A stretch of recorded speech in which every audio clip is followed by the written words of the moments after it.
मैं आप सभी का शुभचिंतक भिक्षु थिरोज्योति, राष्ट्रीय महासचिव, बुद्ध शांति मिशन ट्रस्ट ऑफ इंडिया एवं अखिल भारतीय बोधगया मुक्ति आंदोलन समिति तथा अखिल भारतीय भिक्षु महासंघ।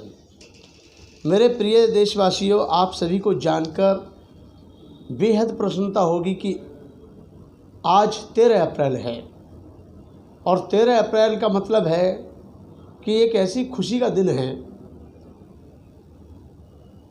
कि बाबा साहब डॉक्टर अंबेडकर की जयंती 14 अप्रैल को है। तो 14 अप्रैल से पूर्व संध्या में मैं आप सभी देशवासियों को पहले तो बाबा साहब डॉक्टर भीमराव अंबेडकर जी के जन्म दिवस की हार्दिक शुभकामना, मंगल कामना देता हूं सभी देशवासियों को। साथ ही मैं मंगल कामना करता हूं आप सभी के सुखी जीवन के लिए कि तथागत सम्यक संबुद्ध के आशीर्वाद से आप सभी का कल्याण हो, आप सभी लोग सुखी संपन्न कुशल रहें। मेरे प्रिय देशवासियों, आज एक अपार प्रसन्नता भी होगी आप सभी को जानकर कि जो दिल्ली में सबसे ऊंची बिल्डिंग है जिसको doctor Shyama Prasad Mukherjee civic centre के नाम से जाना जाता है, जो दिल्ली नगर निगम की है, बहुत ही भव्य रूप में बनी हुई है।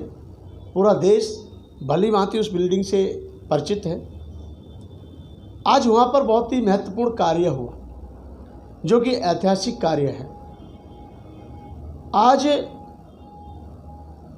से कुछ महीने पहले यानी कि 2020 में 28 अगस्त 2020 को बाबा साहब डॉक्टर भीमराव अंबेडकर की प्रतिमा के लिए भूमि पूजन पूज्य भदंतानंद महाथेरो राष्ट्रीय अध्यक्ष अखिल भारतीय भिक्षु महासंघ जी के तत्वाधान में और जेपी साहब जो जयप्रकाश है महापौर जी उत्तरी नगर दिल्ली नगर निगम के, उनके कार्यक्रमों द्वारा हुआ था।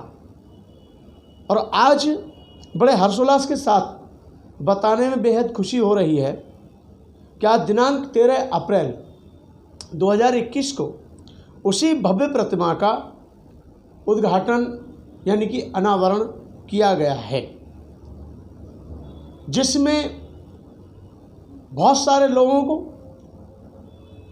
केंद्र सरकार में वर्तमान में केंद्रीय मंत्रीगण, सांसद महोदय और भी अन्य, खास तौर पर डॉक्टर हर्षवर्धन माननीय केंद्रीय मंत्री भारत सरकार, बहुत सारे और भी ऐसे गणमान्य व्यक्ति हैं, श्रीमती मीनाक्षी लेखी, श्री बैजयंत पांडा जी प्रभारी दिल्ली एवं राष्ट्रीय उपाध्यक्ष भाजपा, और हमारी दिल्ली के सांसद हंसराज हंस जो कि बहुत बड़े सुपरस्टार हैं, सिंगर हैं,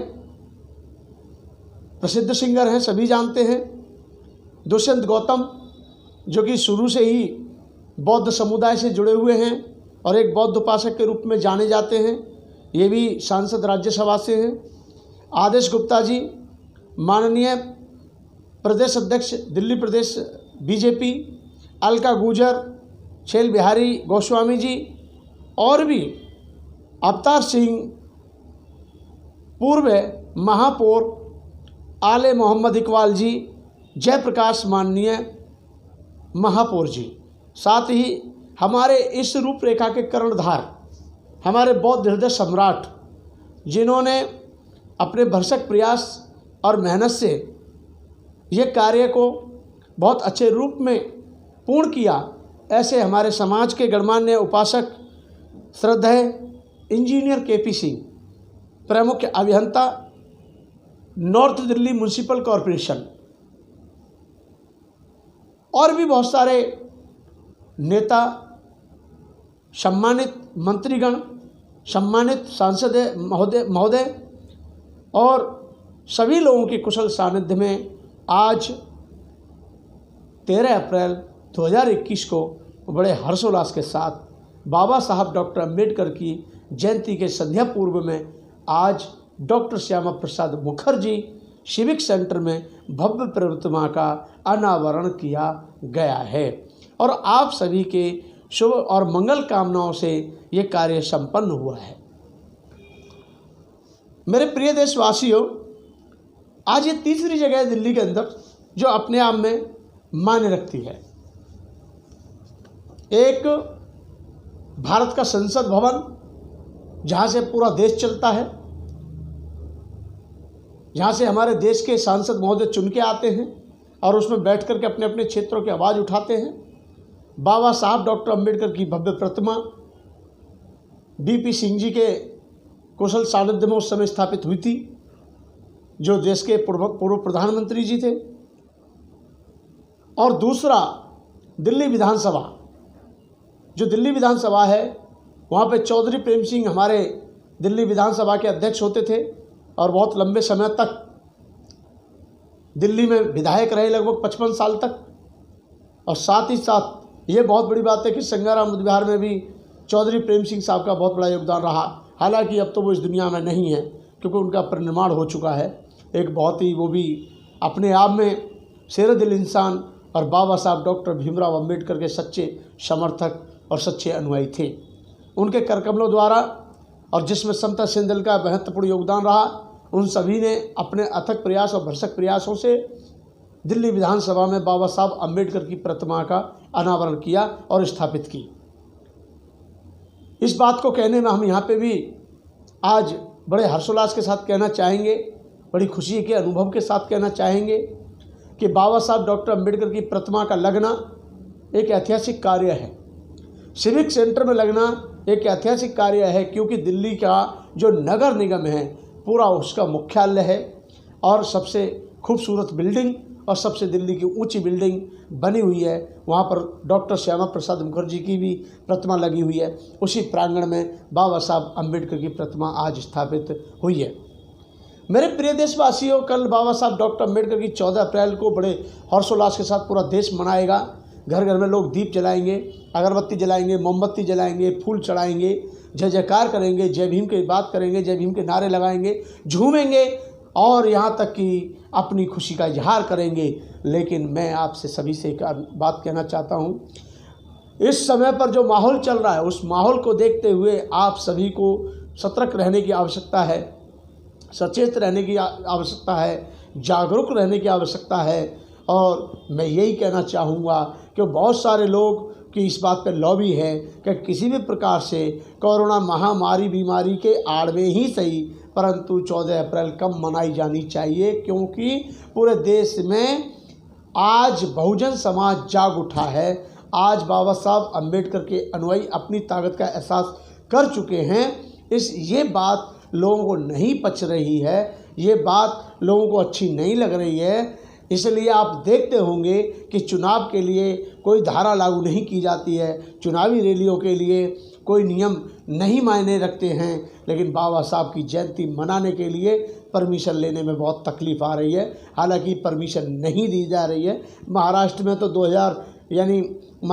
तो 14 अप्रैल से यानी कल से ही लॉकडाउन की शुरुआत कर दी गई है।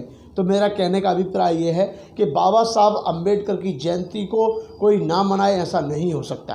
कि बाबा साहब अंबेडकर करोड़ों लोगों की दिल की धड़कन हैं। बाबा साहब अंबेडकर उस नारी समाज का सम्मान और गौरव और अभिमान है, जो समाज की नारियां, देश की नारी, बहू, बेटी आज पढ़ करके IAS IPS अधिकारी बनती है और अपने देश का नाम गौरवान्वित करती है और अपने देश का नाम रोशन करती है।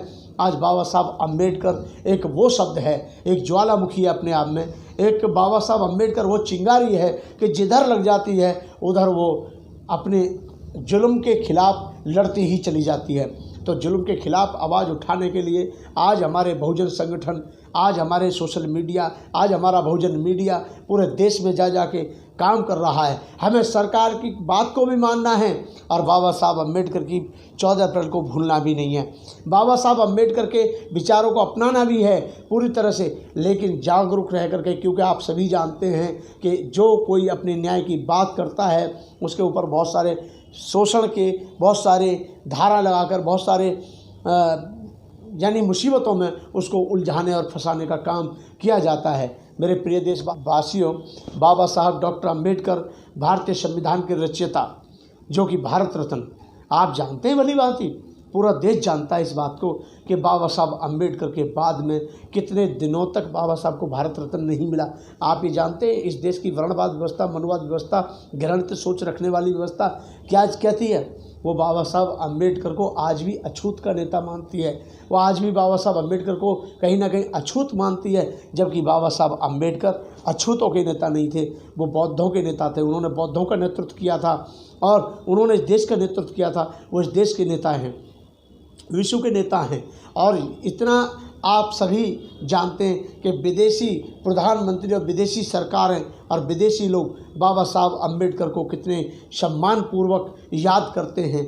आपको जानकर ये बेहद प्रसन्नता होगी कि कितने देश के लोग दुहाई देते हैं इस नाम की कि बाबा साहब अम्बेडकर काश हमारे यहाँ पैदा हो गए होते तो हम बाबा साहब अम्बेडकर को इतना सम्मान देते, उतना देते। लेकिन अफसोस इस बात का है कि हमारे देश की सरकार ने आज भी, आपकी जानकारी के लिए बता दूं, 14 अप्रैल को पूरी तरह से डिक्लेयर नहीं किया गया। आज भी कभी पूरे दिन की छुट्टी कर देते हैं, कभी यानी पूरी तरह से जैसे 2 अक्टूबर की छुट्टी है, ऐसे बाबा साहब डॉक्टर अम्बेडकर की जयंती को आज भी पूरी तरह से नहीं दिया गया है। इतना ही नहीं, जो सरकारी कैलेंडर में जब आप बाबा साहब का नाम देखेंगे तो पहली बात तो सरकारी कैलेंडर में बाबा साहब डॉक्टर अम्बेडकर नहीं होता है, सिर्फ अम्बेडकर जयंती होती है। मैं ये कहना चाह रहा हूँ आप सभी से, मेरा कहने का मतलब ये है कि मूर्तियाँ लगती रहें, मूर्ति की रक्षा सुरक्षा भी होती रहे। और मूर्तियाँ टूटने से ज़्यादा खतरनाक तो वो है कि मूर्तियों के विचार जब टूटते हैं तो बड़ी तकलीफ़ होती है। बाबा साहब अम्बेडकर के विचारों को नहीं तोड़ना चाहिए।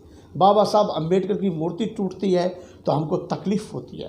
बाबा साहब अम्बेडकर की मूर्ति का जब कोई अपमान करता है, प्रतिमा का अपमान करता है, जब फोटो फाड़ता है व्यक्ति कोई, तो हमारे सीने में आग लग जाती है और हम पूरी तरह से अपने आप को, अपना आपा खो बैठते हैं। और हम सरकार के आगे धरना प्रदर्शन कहते हैं और करते हैं धरना प्रदर्शन, और ये मांग करते हैं कि ये मूर्ति टूटी है दोबारा लगाओ, ये फ़ोटो फाड़े गए उसके लिए माफ़ी मांगो।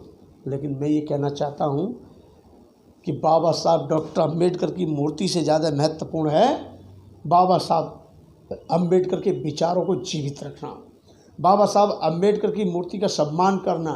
बाबा साहब अम्बेडकर ने जो बलिदान दिया है, बाबा साहब अम्बेडकर ने जो त्याग किया है, उस त्याग को पहचान करके, उनको याद करके अपने बच्चों को उच्च शिक्षा देना ही बाबा साहब अम्बेडकर के लिए सच्ची पुष्पांजलि होगी। और वही सच्ची 14 अप्रैल का एक इतिहास बनेगा कि हर अम्बेडकरवादी, हर बाबा साहब डॉक्टर अम्बेडकर को दिल से मानने वाला व्यक्ति, हर बाबा साहब अम्बेडकर की बेटी, हर बाबा साहब अम्बेडकर का बेटा, वो जिस दिन ये दृढ़ संकल्प कर लेगा, जिस दिन ये दृढ़ निश्चय कर लेगा कि मैं बाबा साहब अम्बेडकर की मूर्ति तो छोड़िए, सबसे पहली बात है बाबा साहब अम्बेडकर के विचारों को कभी नहीं टूटने दूंगा। और जहाँ बाबा साहब अम्बेडकर के विचारों को कोई तोड़ने का काम करेगा तो हम सब मिल करके उस व्यक्ति को सज़ा देने का काम करें और उस व्यक्ति के अंदर सुधार करने का काम करें। तो मेरा कहने का अभिप्राय ये है कि मूर्तियों से ज़्यादा महत्वपूर्ण है बाबा साहब अम्बेडकर के विचारों को समझना, विचारों को मानना। और जब मूर्ति लग जाती है तो फिर तो और भी ज़्यादा हमारा कर्तव्य बन जाता है कि मूर्ति के प्रति श्रद्धा हमारी उत्पन्न होती है। जहाँ बाबा साहब अम्बेडकर की प्रतिमा लग जाती है तो फिर हम सबका और भी एक दायित्व बन जाता है कि अब तो हम पे डबल जिम्मेदारी आ गई। पहले तो हम बाबा साहब के विचार की बात कर रहे थे, अब तो हमें बाबा साहब अम्बेडकर की आन वान और शान और बाबा साहब अम्बेडकर की प्रतिमा का सम्मान रखना हम सब देशवासियों का कर्तव्य है। हम सब देशवासियों की सोच अच्छी होनी चाहिए। भारत की हर वो बेटी जो आज शिक्षित हुई है और हो रही है, और भारत की हर वो बेटी जो बाबा साहब के दम पर, बाबा साहब अम्बेडकर के त्याग के बदौलत आज इस देश को पढ़ लिख करके अपनी सेवा दे रही है, ऐसी बेटियों के प्रति हमें सहानुभूति होना बहुत ज़रूरी है। लेकिन बहुत सारी पार्टियां बाबा साहब अम्बेडकर के नाम को बेचने का काम करती हैं, बाबा साहब अम्बेडकर के नाम पर लोगों को बांटने का काम करती हैं, बाबा साहब अम्बेडकर के नाम पर लोगों से वोट लेने का काम तो करती हैं, परंतु बाबा साहब डॉक्टर अम्बेडकर के अनुयायियों को न्याय देने का काम नहीं करती हैं। जहां बाबा साहब अम्बेडकर के लिए बड़ी बड़ी बातें की जाती हैं, वहीं पर बाबा साहब अम्बेडकर के जो समाज, बाबा साहब अम्बेडकर के जो अनुयायी हैं, जो हम सब बौद्ध लोग हैं, जो अम्बेडकर क्राइस्ट लोग हैं, उनके परिवारों के साथ कितना शोषण होता है, कितना अत्याचार होता है, कितना अत्याचार उनके साथ हो रहा है। क्यों ऐसा होता है? क्या बाबा साहब अम्बेडकर का नाम लेने से क्या उनका शोषण हट जाता है? ऐसा नहीं है। यहाँ की वर्णवाद व्यवस्था बाबा साहब अम्बेडकर को कभी भी अपना नेता नहीं मानती, लेकिन बाबा साहब अम्बेडकर एक ऐसे शख्सियत और महान व्यक्ति हैं कि उनको परिचय देने की या उनकी कोई जय जयकार करे इसकी कोई आवश्यकता नहीं है, क्योंकि बाबा साहब अम्बेडकर अपने आप में एक वो ख्याति है कि जिसको कभी कोई भूल नहीं सकते। और विदेशों में ही नहीं, पूरे विश्व में आज बाबा साहब का नाम बड़े सम्मान, बड़े गौरव के साथ लिया जाता है। मैं आप सभी के लिए पुनः 14 अप्रैल 2021 की बहुत बहुत शुभकामना देता हूँ, मंगल कामना करता हूँ। और प्रज्ञा दर्पण न्यूज़ चैनल के माध्यम से मैं ये कहना चाहूँगा कि आप सभी लोग एक नियम बनाएं अपना। सब लोग कहते हैं हमारा मीडिया नहीं है, हमारा मीडिया नहीं है। हमने पेपर भी चालू किया हुआ है, हालांकि आप देख ही रहे, किसी भी हालत में रहा, लेकिन हमने उसको चालू रखा है आप सभी के सहयोग से, आप सभी के योगदान से। हमारी प्रज्ञा दर्पण किताब भी प्रकाशित हो रही है गत 12-13 वर्षों से। इसके साथ साथ हमने ये जो चैनल चालू किया, हमारा मकसद है कि इस चैनल के माध्यम से लोगों को एक सच्चाई पता लगती रहे और जो आवाज़ हमारी दबी हुई है, जो सोशल मीडिया हमारी आवाज़ को उठाने का काम करता है, उसको कोने कोने तक पहुंचाने का काम करें। तो मैं एक बात कहना चाहूँगा, प्रत्येक व्यक्ति जो इस चैनल को सब्सक्राइब किया हुआ है या जिन्होंने नहीं किया है वो सब्सक्राइब कर लें, लाइक करें, शेयर करें, क्योंकि इस चैनल को सहयोग करना, इस चैनल को आगे बढ़ाना, इस चैनल को महत्व देना आप सभी का कर्तव्य है। एक व्यक्ति सिर्फ और सिर्फ अपने 10 मित्रों को भी इस वीडियो को फॉरवर्ड करेगा तो मैं समझता हूं कि बाबा साहब डॉक्टर अम्बेडकर को ज़्यादा से ज़्यादा लोग शुभकामनाएं स्वीकार कर पाएंगे और ज़्यादा से ज़्यादा लोग शुभकामनाएं 14 अप्रैल की आप सभी को दे पाएंगे। तो मैं आपसे इजाज़त लेता हूं और उम्मीद करता हूं कि आप इस वीडियो को देखने का कष्ट करेंगे, शेयर करेंगे, लाइक करेंगे और इसको ज़्यादा से ज़्यादा सब्सक्राइब करेंगे। और एक उपासक से मेरा पुनः निवेदन है कि प्रज्ञा दर्पण न्यूज़ चैनल जो यूट्यूब चैनल है, इसको सिर्फ और सिर्फ एक उपासक 10 उपासकों को इस वीडियो को फॉरवर्ड करने का काम करें। आप सभी को सादर जय भीम, जय भारत।